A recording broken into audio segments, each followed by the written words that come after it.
ਸਿਆਣੇ ਪਤਾ ਕੀ ਆਂਦੇ ਨੇ, ਸਿਆਣੇ ਕਹਿੰਦੇ ਨੇ ਕਿ ਮਾਂ ਪਿਓ ਲੱਭ ਜਾਂਦਾ, ਜਨਾਨੀ ਨਹੀਂ ਲੱਭਦੀ। ਉਹ ਪਤਾ ਕਿਉਂ? ਅੱਬੇ ਨੂੰ ਮੈਂ 500 ਦਿੰਦਾ ਸੀ, ਮੈਨੂੰ ਮਾਵਾਂ ਭੈਣਾਂ ਦੀਆਂ ਗਾਲਾਂ ਕੱਢਦਾ ਸੀ। ਹੁਣ ਸਹੁਰੇ ਨੂੰ 300 ਦੇਣਾ, ਮੂੰਹ ਮੱਥਾ ਚੁੰਮਦਾ।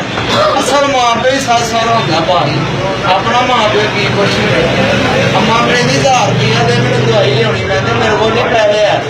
ਤੇ ਜਨਾਨੀ ਨੂੰ 4000 ਰੁਪਏ ਦਾ ਸੂਟ ਪਵਾਇਆ, ਪਲੱਛੀ ਦਾ 30 ਭਾਵੇਂ ਨਾ ਮਾਂ ਨੇ ਤਾਂ ਖਾਣ ਢਾ ਲਿਆ, ਮਾਂ ਕਢਵਾ ਕੇ ਸੌਂਦੀ, ਜਨਾਨੀ ਘੁੱਟ ਕੇ ਸੌਂਦੀ। ਕਿੰਨੇ ਪੈਸੇ ਜਨਾਨੀਆਂ ਨਹੀਂ ਲੱਭਦੀਆਂ, ਮਾਂ ਪਿਓ ਹਜ਼ਾਰਾਂ। ਮਾਂ ਪਿਓ ਮਰਦੇ ਸਾਰਾ ਮਹੱਲਾ ਦਲਾਸੇ ਦੇਣ ਆ ਜਾਂਦੇ, ਆਂਦੀ ਮੈਂ ਤੇਰੀ ਮਾਂ ਵਾਂਗੂ, ਆਖੇ ਮੈਂ ਤੇਰਾ ਪਿਓ ਹਾਂ। ਜਨਾਨੀ ਮਰ ਜੇ, ਕੋਈ ਬੀਬੀ ਆਂਦੀ ਮੈਂ ਤੇਰੀ ਜਨਾਨੀ ਹਾਂ, ਕਿਉਂ ਰੋਣ ਡਿਆ? ਜਦੋਂ ਮੇਰੇ ਛੋਟੇ ਭਰਾ ਨੇ ਮੇਰੀ ਜਨਾਨੀ ਨੂੰ ਮਾਰਿਆ ਨਾ, ਮੇਰਾ ਅੰਦਰੋਂ ਦਿਲ ਰੋਂਦਾ ਸੀ। ਯਕੀਨ ਕਰਦੇ, ਮੇਰਾ ਦਿਲ ਕਰਦਾ ਮੈਨੂੰ ਚੁਰੀਆਂ ਵਾਵਾ। ਮਾਂ ਪਿਓ ਭਾਵੇਂ ਨਾ ਹਜ਼ਾਰਾਂ ਜਨਾਨੀਆਂ ਕਿੱਦਾਂ ਲੱਭਦੀਆਂ, ਅੱਜ ਛੋਟੇ ਭਰਾ ਨੂੰ ਚੁਰੀਆਂ ਵਾ ਦੇਣੀਆਂ।